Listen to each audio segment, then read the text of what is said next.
I still remember the first time I stood by the newly built pond in my backyard in Pine Hollow, Oregon, as the water bubbled lightly with the sound of koi fish swimming. A sound that wasn't mine yet, but one I'd dreamed of for so long. My name's Jake, a 32-year-old software engineer, introverted, fond of passive-aggressive revenge, and probably the last person alive who believes privacy is real. I moved here for peace, for a corner of my own, after years caught in the grind of work. But from the start, I knew Pine Hollow wasn't quite paradise.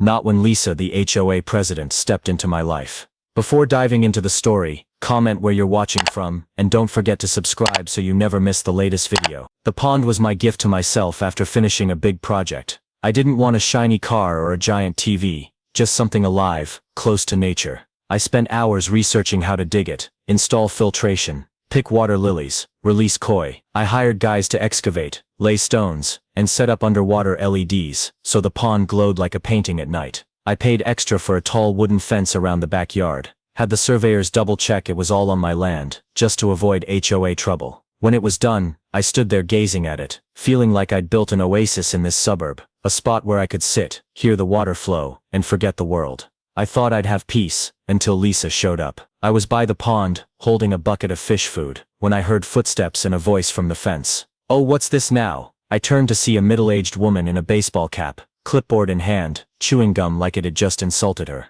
I stood there, a bit stunned, trying to stay polite. "Hi, it's my pond, just finished it." Lisa stepped closer, tilting her head to peer through a gap in the fence, then let out a judgmental, "Nice," she said, her tone like she was praising a kid's scribble, but meaning the opposite. "But you know, outdoor stuff like this usually needs HOA approval first." I frowned, irritation creeping up. "I've got the land survey papers," I replied, keeping my voice calm. "This is private property, within my boundaries. The HOA has no say here." I spoke slowly, clearly, hoping she'd get it and leave. But Lisa wasn't the type to back off. She flashed a weird smile, the kind people use to seem polite while plotting something. "Yeah, true," she said, tapping her pen on the clipboard like she was marking territory. "Technically, you're not wrong. I'll let it slide this time." Then she looked at me, smirking. "Still, community matters. You should think about letting everyone enjoy it. A pond like this'd really be a great shared asset for Pine Hollow." I stood there, fish food bucket in hand, feeling like I'd been slapped with cold water. Shared asset. This was my pond, my money, my effort, not a public pool for Lisa and her crew. I took a deep breath, keeping my voice from rising. "I didn't build this to share," I said, locking eyes with her. "It's mine, on my land." Lisa didn't reply right away. She just stared, her smile fading, then jotted something on her clipboard with that cheap ballpoint pen. "Fine," she said, her tone light but icy. "But you should remember, community comes first." She turned away, leaving me with a bad feeling that her weird smile and clipboard scribbles were just an empty warning. But I was wrong.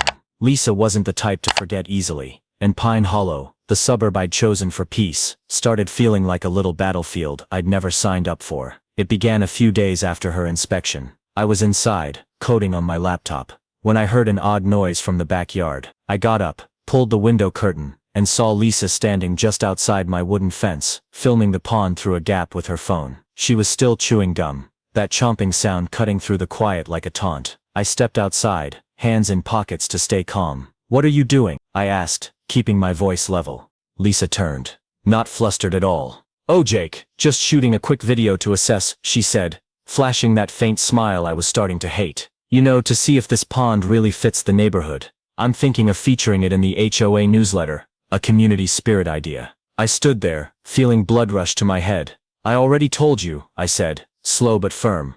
"This is my private property. You've got no right to film it, or decide anything about it." She shrugged, like I'd said something silly. "Relax," she said, phone still in hand. "I just want everyone to see how great Pine Hollow is." I went back inside trying not to snap, but that bad feeling from our first meeting was now a lump of anger in my throat. I started paying closer attention, and sure enough, Lisa didn't stop there. One morning, I got a letter from the HOA, a cheap printed sheet with Lisa's signature at the bottom, complaining that the sound of my pond's water might disturb neighbors. No one in the neighborhood had ever said a word to me, but Lisa clearly wanted to pressure me. I shoved the letter in a drawer, telling myself I wouldn't let her drag me into this stupid game. Then it got worse. One afternoon, I came home from a quick store run, and saw footprints in the damp soil near the pond. Not mine, bigger, messier, like someone had been poking around. I checked the security camera I'd installed after meeting Lisa, and just as I feared, Mark and Tina, a couple from a few houses down, had climbed over my fence. They were in bathrobes, phones in hand,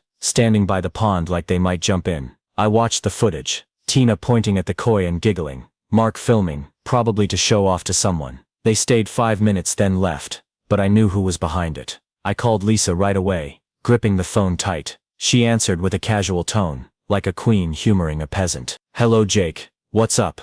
I didn't beat around the bush. Why'd you tell Mark and Tina to climb into my yard?" She laughed, that laugh that made me want to bang my head on a wall. "Oh yeah, that was me," she said, shameless. "I told them to check out your pond. I figured you wouldn't mind sharing. Building community." "Right." I took a deep breath, trying not to yell. "No Lisa," I said, voice shaking with anger. "That's trespassing." She laughed again, like I'd told a joke. "Relax, Jake, it's just water." I hung up, head spinning. Just water. No, it was my pond, my piece, something I'd sweated to build, and now Lisa, with her clipboard and fake smile, was trying to snatch it away. I went back to the pond, watching the koi swim, and decided right then this wasn't going any further. I changed the gate lock, added another camera, and put up a new sign. "Private property, trespassers will be reported." While I was away on a short work trip, things unfolded quietly behind my back. No one knew where I'd gone. I didn't post online, or hint to anyone the house would be empty. I just drove off, leaving Pine Hollow thinking my pond, with its koi and glowing LEDs, was safe behind the wooden fence. But Lisa had her own way. When I returned, I wasn't ready for what awaited. I pulled into the backyard, still holding a bag from the store, and heard music, a 90s dance hit blaring from a Bluetooth speaker, mixed with laughter and splashing water. I froze, blinking at the surreal scene. My pond, which I'd never even dipped a toe in since finishing, was now bubbling with a dozen strangers. Lisa was there, of course. She lounged on a flamingo floaty, wearing an expensive swimsuit, cocktail in hand, like my pond was her personal throne. Mark stood on the edge, pouring more booze into her glass, his swim trunks sagging dangerously low. Tina swam nearby, wet hair plastered to her face, giggling with a few others I'd never met. I looked around, balloons tied to the fence, a folding table piled with snacks, even twinkling string lights draped around the yard, like someone had turned this into a Pinterest party. I stood there, gripping the bag, mind blank, unable to believe my eyes. Lisa spotted me before I could speak. She sat up on the floaty, raising her drink toward me.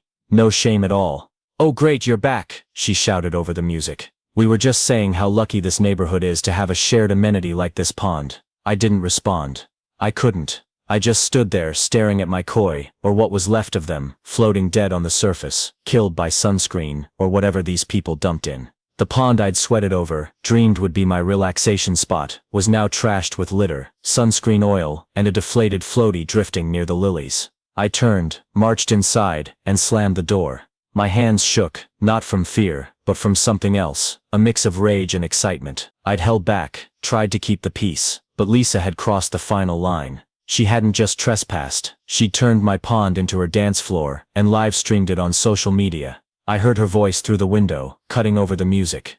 "Hope you don't mind, Jake. The board agreed this should be a shared space. We even brought our own cups." I didn't look out, but I could picture her smug grin, the way she waved her drink like she was doing me a favor. I never thought a peaceful afternoon would end with my prized koi floating dead in the pond. Fury surged as I saw Lisa and those strangers splashing around like it was a public pool. I sank onto the couch, hands still trembling, but my mind started turning. This couldn't slide, not after hearing Lisa brazenly call my pond a shared amenity, like I'd ever invited her in. I'd held back, put up signs, changed locks, but Lisa didn't care. She wanted to play this game, and I'd play, my way. I've always had a streak of mischief in me, and now it was waking up, stronger than ever. I stood, grabbed my phone and called Ethan, my college buddy, an eccentric scientist working at a biochem lab in Seattle. Ethan's the guy you call when you need something weird, unexpected, and I knew he'd love this mess. The phone rang twice before he picked up, voice brimming with excitement.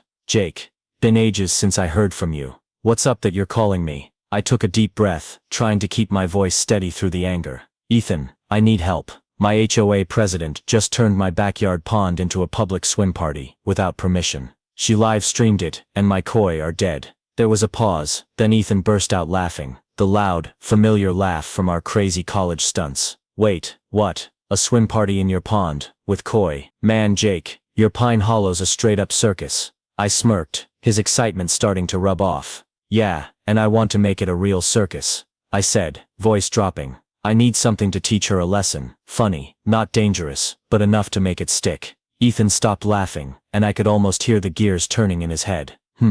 Let me think, he said, voice brimming with enthusiasm. I've been testing something at the lab, a biogel, totally safe, odorless, colorless at room temp. But when the water warms up, like from swimmers or sunlight, it turns bright pink, slimy, sticks to skin and clothes. Takes days to wash off. I straightened up, feeling like I'd struck gold. Bright pink, slimy, I repeated, a grin spreading across my face. Sounds good, how can I use it?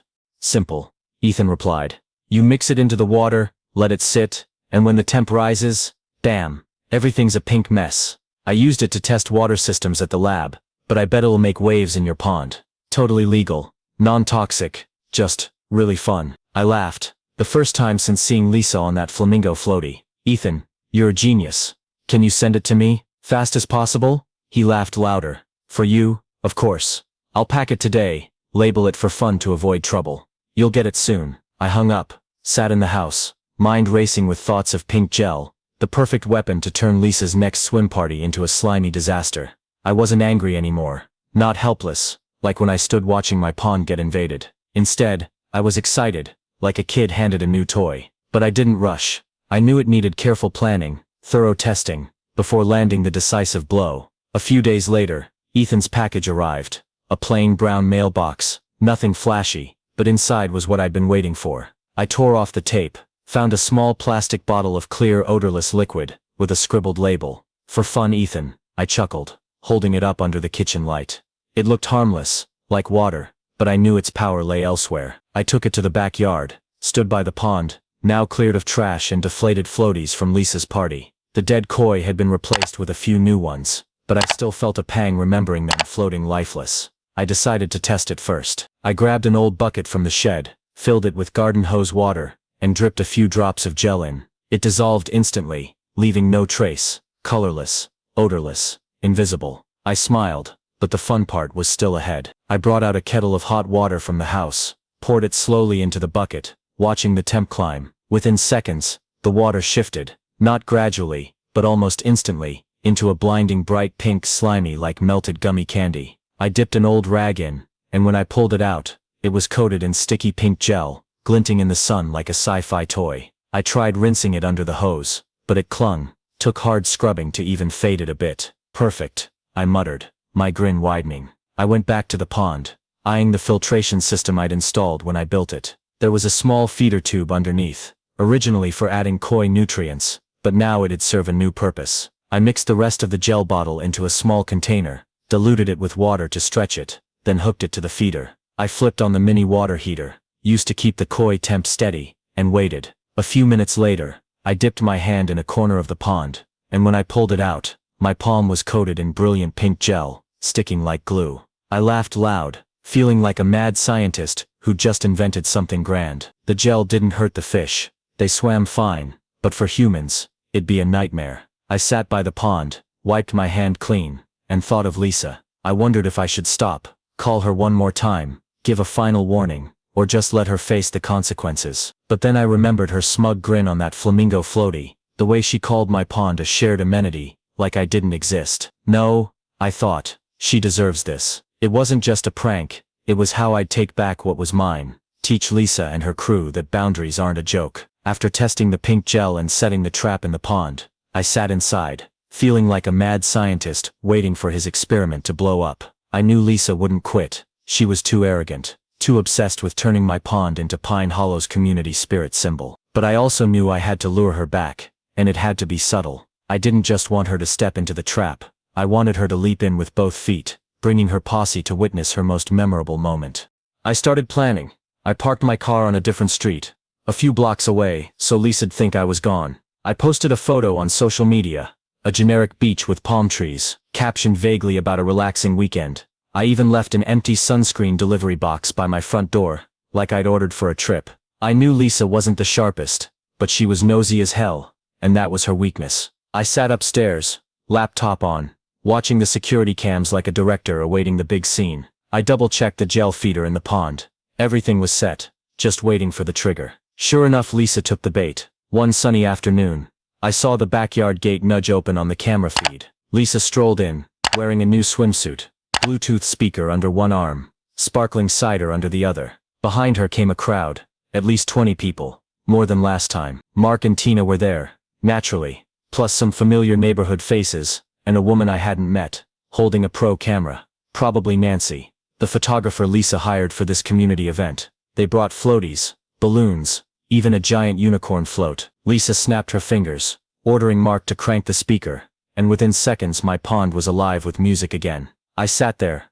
heart racing, but not from fear, from thrill. Lisa dipped her toes in first, then slid down the bank with a smug groan, like she'd stepped into a luxury spa. One by one, the rest followed. Mark cannonballed in, splashing water everywhere.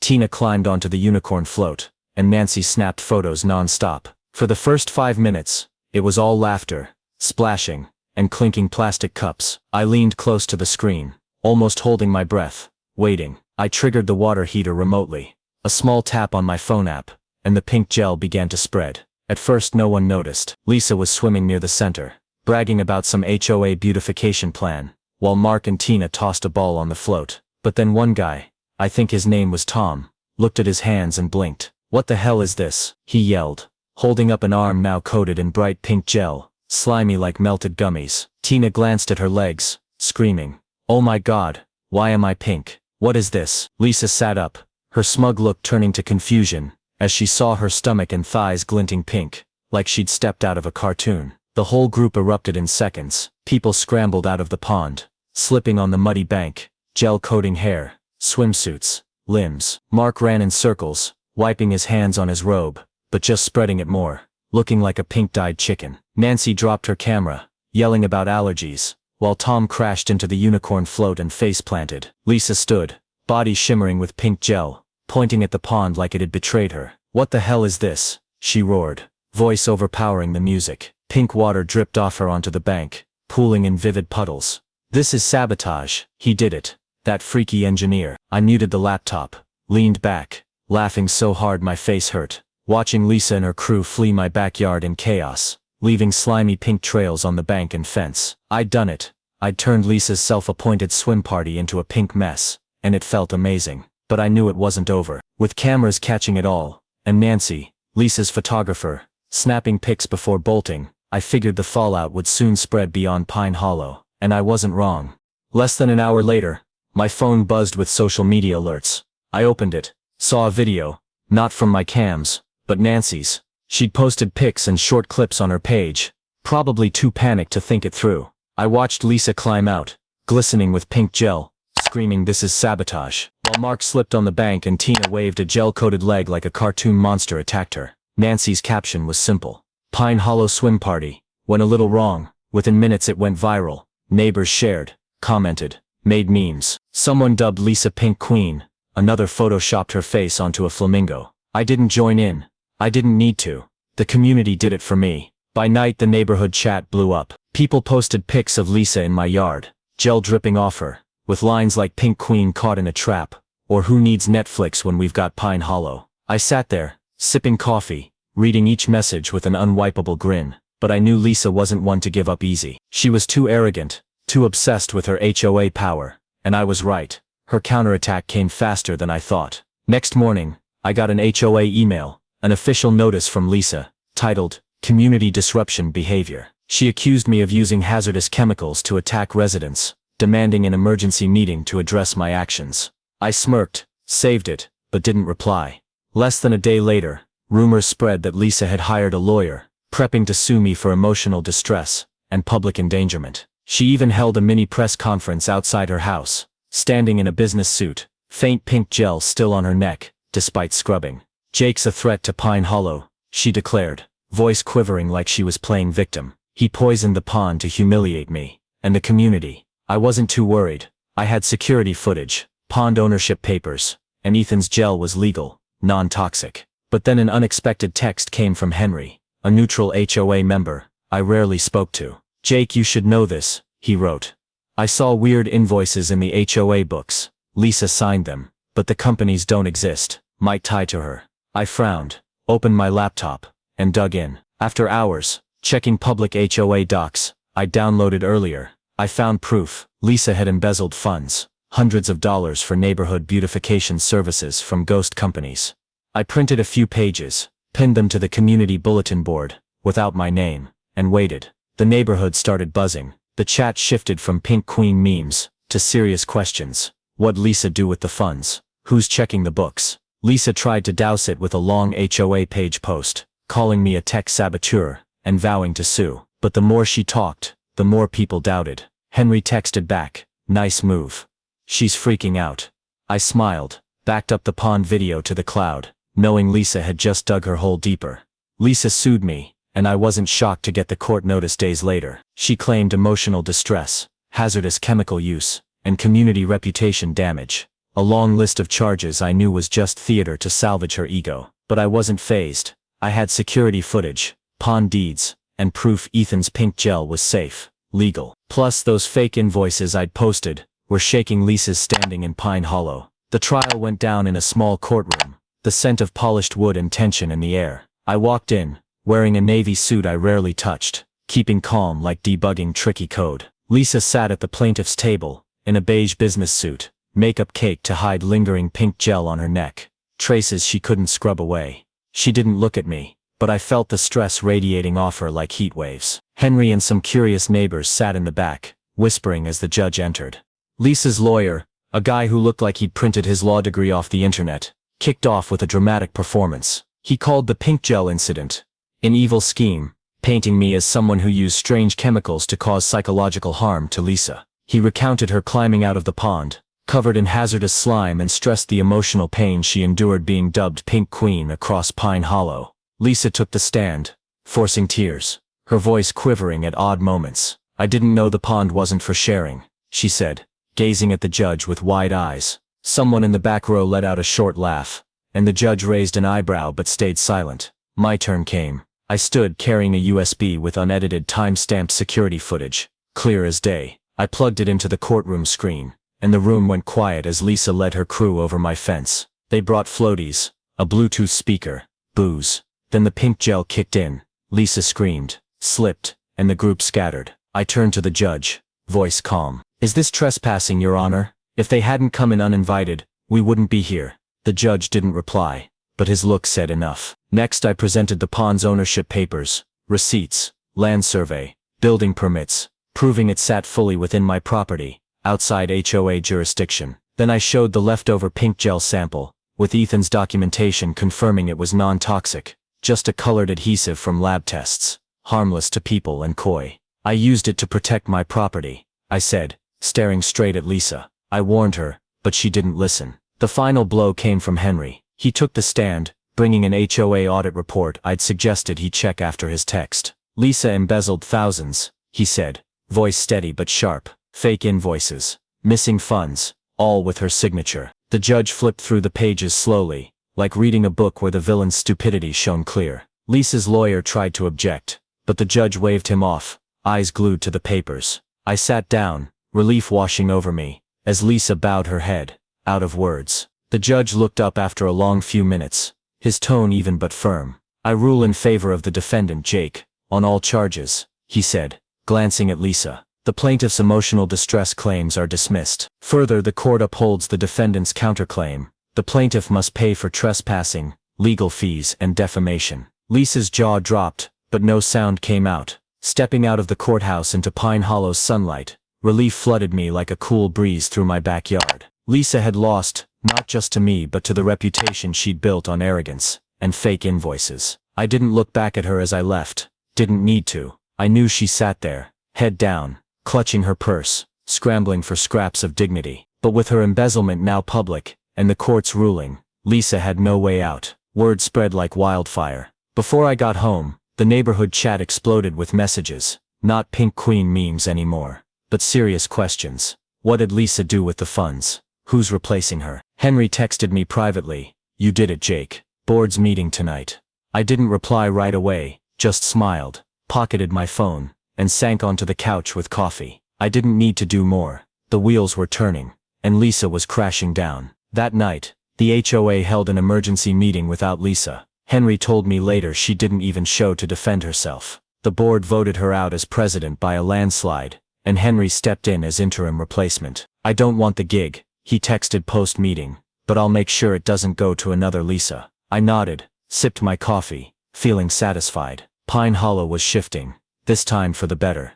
Days later, I heard Lisa was moving out. A small truck parked in her yard, hauling off boxes, and that flamingo chair she'd lounged on in my pond. Neighbors whispered she was crashing with her sister in another town, or maybe hiring a PR firm to rebrand. I didn't care much. Her house hit the market soon after, and someone yanked down the HOA-approved sign out front. I didn't knock on her door to wave goodbye, but some neighbors did. One morning, I found a box of cupcakes on my doorstep with a note. "Thanks for keeping your pond and ours." I chuckled, brought them inside, shared them with Henry. When he stopped by, "You're a hero now," he said, sipping a beer I handed him. "Nah," I replied. "I just wanted peace." But I knew he was half right. Pine Hollow saw me differently now, and I didn't mind. The surprise came one afternoon when a county health inspector showed up. "Hi, Jake." "Right?" he asked, clipboard in hand. I flinched, thinking of Lisa, but he grinned. "Here to check your pond. Got a complaint about hazardous chemicals." I smirked, invited him in. "Want a drink? Check out my pink pond while you're at it." He laughed, followed me to the backyard. I explained everything. Ethan's pink gel, how I used it to protect the pond, and showed him docs proving it was safe. He tested the water, snapped photos, nodded. "All good," he said, jotting on his clipboard. "Pretty cool actually. Oh, I remember a complaint months back about this HOA, something about unauthorized parties. Related?" I raised an eyebrow. "Could be. Lisa loved a party." He chuckled, shook my hand. "You're fine. I'll mark it neighbor misunderstanding." With Lisa gone and Pine Hollow calm again, I felt like I'd stepped out of a storm I hadn't known I'd entered. My pond was truly mine now. No sneaky footprints, no floaties or Bluetooth noise. The koi swam lazily under the LEDs, lilies bloomed on the surface, and the wooden fence stood firm like a silent boundary statement. I wasn't the tech saboteur to neighbors anymore. I was Jake, the guy who helped free the neighborhood from a corrupt HOA president. But above all, I just wanted to sit by the pond, sip coffee, and enjoy the quiet I'd fought to reclaim. One mild sunny afternoon, I decided to switch things up. I'm not a party guy. Lisa taught me crowds can mean trouble, but a small gathering didn't sound bad. I texted Henry, and a few friendly neighbors who'd left cupcakes or beer at my door. After the lawsuit, "BBQ, by the pond this Saturday, no need to bring anything," I wrote, adding a joking line. "No pink gel, I promise." Henry replied fast, "I'll bring beer, you deserve it." I smiled, pocketed my phone, and started tidying the backyard. Saturday came, and my yard buzzed in a way I didn't mind. Just 5 people, no floaties, no live stream. Henry brought a cooler of beer, and the Carters, Paul, Ellen, and their little girl Lily, brought homemade brownies. I grilled meat on an old BBQ I dragged from the shed, the smoke and soft laughter drifting around the pond. Lily sat by the edge, tossing food to the koi, eyes lighting up as they swam over. "They're not scared of me," she cheered, and I grinned. "They know who's a friend," I said, handing her more fish food. Henry sat beside me on a folding chair, sipping beer, gazing at the pond. "You know, Jake," he said, voice low, "I never thought this pond would stir up so much, but now it's like the neighborhood symbol. Not Lisa's way, but yours." I shrugged, flipping a burger. "I just wanted quiet, but if it got Pink Queen out, it's worth it." Henry laughed hard, and Paul chimed in from across the table. "Heard the latest? Lisa's house sale fell through. Someone reported her tax debts. Pink Queen's pink pauper now." I smirked, not too shocked. Lisa brought it on herself, and I felt no pity. As the sun set, the pond's leads flicked on, casting shimmering colors across the water. We sat around a small fire. Henry lit, swapping Lisa stories from her screaming in the pond to her scrubbing pink gel off her neck in court. I laughed along, but my mind drifted to what happened. I thought of first meeting Lisa, her standing outside my fence with that clipboard and fake smile, how she turned my pond into her dance floor without asking. I'd been angry, wanted to let it go, but chose revenge. And not just revenge, but victory. I stood, grabbed a beer from Henry's cooler, and walked near the pond, looking down at the water. The pink gel was a memory now. I kept the empty bottle in the kitchen as a trophy, but I didn't need it anymore. Lisa taught me a lesson I hadn't expected. Sometimes guarding boundaries isn't just signs or locks. Sometimes you go big, make the intruder remember. I wasn't proud of overdoing it, but I didn't regret it. Without the pink gel, Lisa might still be HOA president, live streaming from someone else's yard. Henry stepped up beside me, clapped my shoulder. "You good, hero?" I smiled faintly, sipped my beer.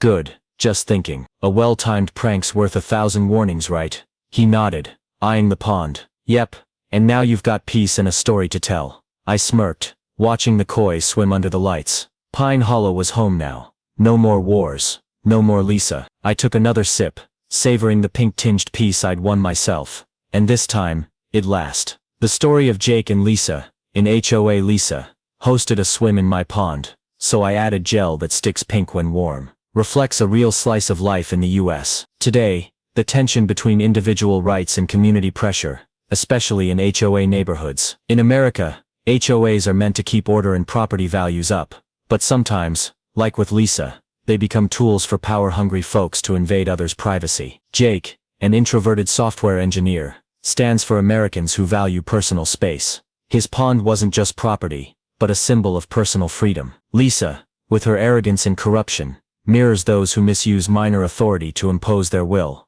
a problem not rare in suburban communities. Jake's pink gel retaliation shows a creative, funny way to defend boundaries, instead of direct confrontation, fitting America's culture of valuing independence and ingenuity. The trial, with security footage, and Lisa's fake invoices, highlights the importance of records and the legal system for protecting rights, a familiar reality in the US, where law often settles disputes. Lisa's fall, and Pine Hollow's shift also suggest communities can self-correct when truth comes out, a core belief in American democracy. The takeaway is that in modern US life, guarding personal space takes patience, creativity, and sometimes bold moves like Jake's. Don't shy from standing up when trespassed, whether with pink gel or legal proof, but do it smart, with strategy, like Jake using cameras and documents to beat Lisa. Ultimately, trust community strength. When Lisa left, Pine Hollow found peace, proving real unity beats power trippers. Hold your boundaries firm, but be open to share a little,